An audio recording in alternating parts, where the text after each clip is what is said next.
son of that was a big word. Jerubbaal, did not a woman throw an upper millstone on him from the wall, so that he died at Thebez? Why did you go so near the wall? Then you shall say, your servant Uriah the Hittite, he is dead also.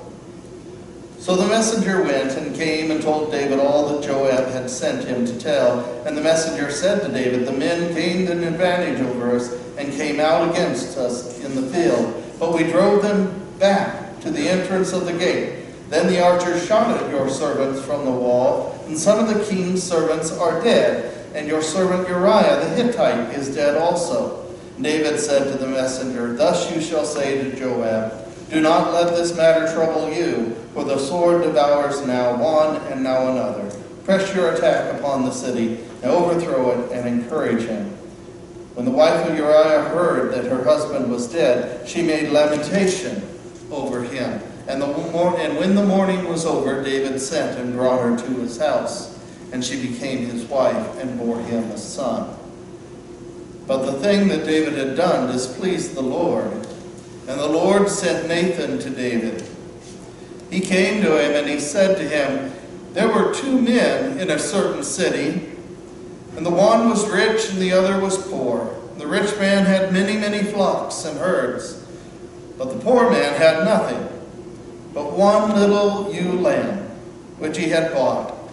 He brought it up, and it grew up with him and his children, and it used to eat with him and with his children. It used to eat of his meager fare and drink from his cup and lie in his bosom, and it was like a daughter to him. Now there came a traveler to the rich man, and he was loath to take one of his own flock or herd to prepare for the wayfarer who had come to him. But he took the poor man's lamb instead and prepared that for the guest who had come to him. And David's anger was greatly kindled against this man. He said to Nathan, as the Lord lives, the man who has done this deserves to die. He shall restore the lamb fourfold because he did this thing and because he had no pity. Nathan said to David, you are the man. Thus says the Lord, the God of Israel, I anointed you king over Israel. I rescued you from the hand of Saul. I gave you your master's house and your master's wives into your bosom, and gave you the house of Israel and of Judah. And if that had been too little, I would have even added much more. Why have you despised the word of the Lord to do what is evil in his sight? You have struck down Uriah the Hittite with the sword, and have taken his wife to be your wife, and have killed him with the sword of the Ammonites. Now therefore the sword shall never depart from your house, for you have despised me, and have taken the wife of Uriah the Hittite to be your wife.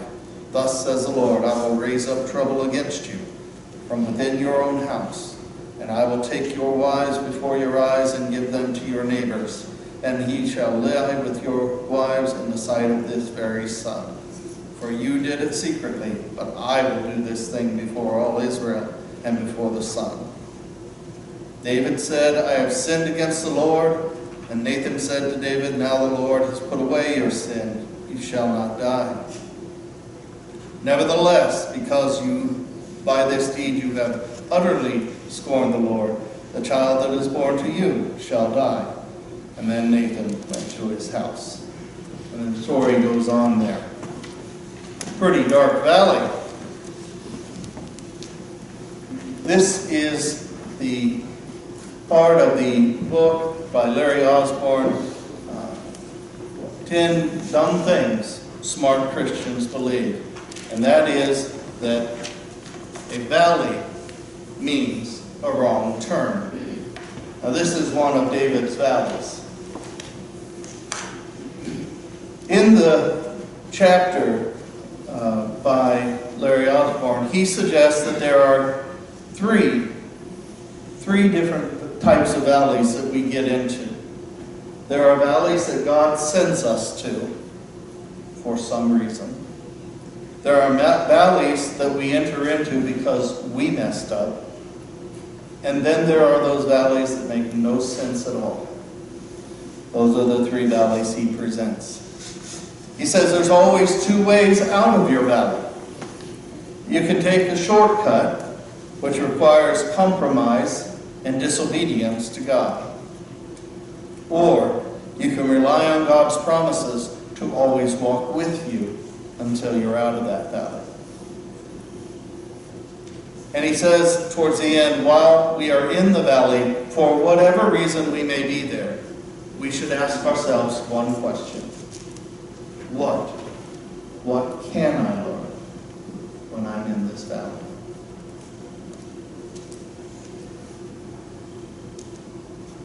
David's valley started a long, long time before he ever decided to put Uriah at the front of the line. David's valley happened one day on the top of his roof as he looked down and he saw someone bathing who was not his wife. His valley kept getting dug deeper and deeper. And you can read the story for yourself. It is as good as any Hollywood story I've ever seen. It is as bad as any Hollywood story I've ever seen. But the redeeming thing about it, why it's in our Bible, is because it's God's Word for us. That even in the darkest valley of our own creation or not, God will see to be with us. God will send us Nathans in our lives to say, you are that man that did this. And catch us and help us to see our sin.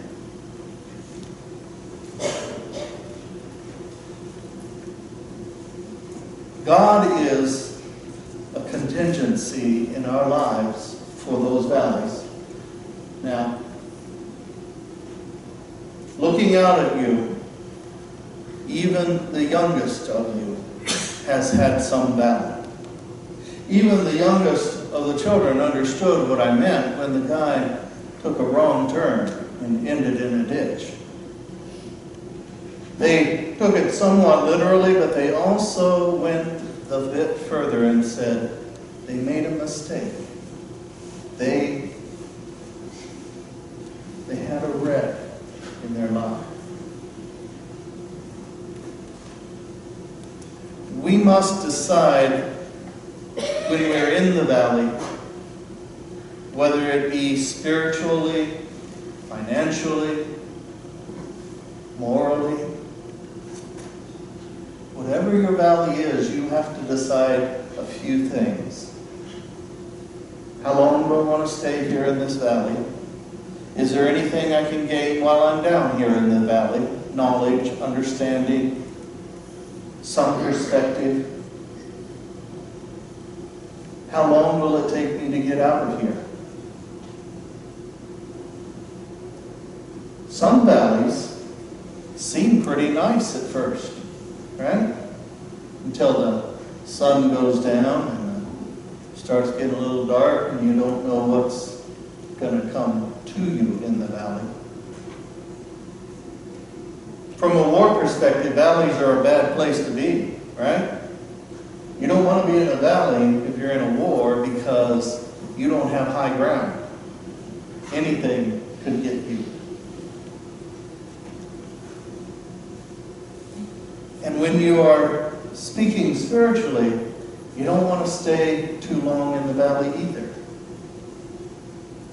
But it doesn't mean the valley is a wrong turn. Okay? Follow me here for just a second. If I never get into the valley, can I ever appreciate the high ground? If I'm only on high ground, do I ever know what a valley is?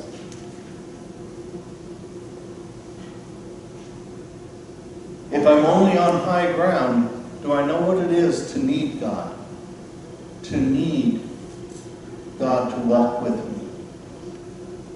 If I'm walking only on mountaintops in my life, if I'm walking only financially astute and able, do I know what it is to not have enough money to pay for dinner that night? To put dinner on the table for my family? If all I've ever had is abundance, do I know what it's like to not?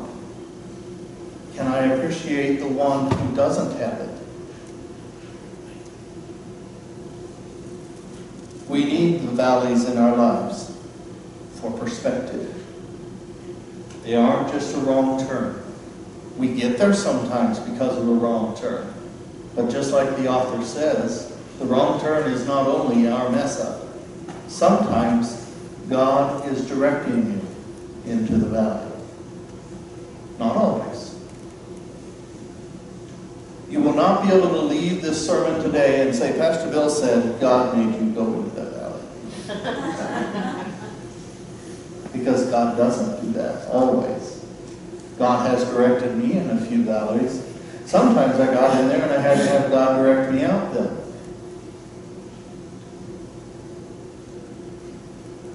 The important thing for me and for this idea is to go back to what we talked about with Job last week, is to never leave the conversation.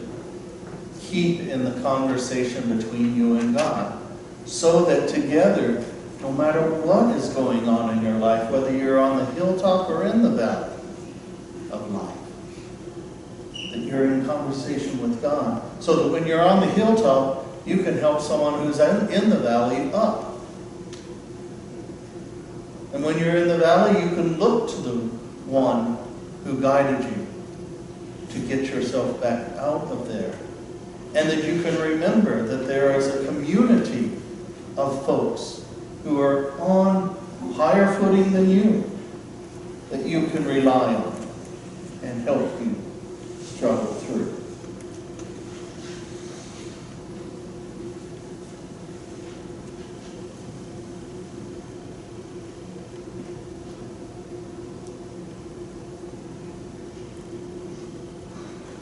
Contingency funds are meant for valley times, right? Anybody got a contingency fund in their home? It's that one that you call the rainy day fund. Sometimes people look at that rainy day fund as mad money, which is a misunderstanding of the rainy day fund. Rainy days come around. And it's not for just when there's a sprinkle. It's when you are deluged. One of the things I need us to understand is our church has a contingency fund. Our church has an endowment. Our church is blessed with scholarship funds through the years that people had the foresight to put into place so that ministry can happen. Now, if we misunderstand those funds ever, including any contingency fund that we have, we will flip on its head what the contingency fund is about. It's for the valleys. It's not to make up for your budget. That's our job, to make up our budget. It's not for making up in the hard times. It's for when your roof is blown off and you have to come up with your deductible. It's for when something other. How many air conditioners do we have here? 12? 12 about? 12 air conditioners. If they all go out at once, you know what that is? You know what it is at your own home. That's bad news. That's contingency fund. We as a church need to have a contingency spiritual fund.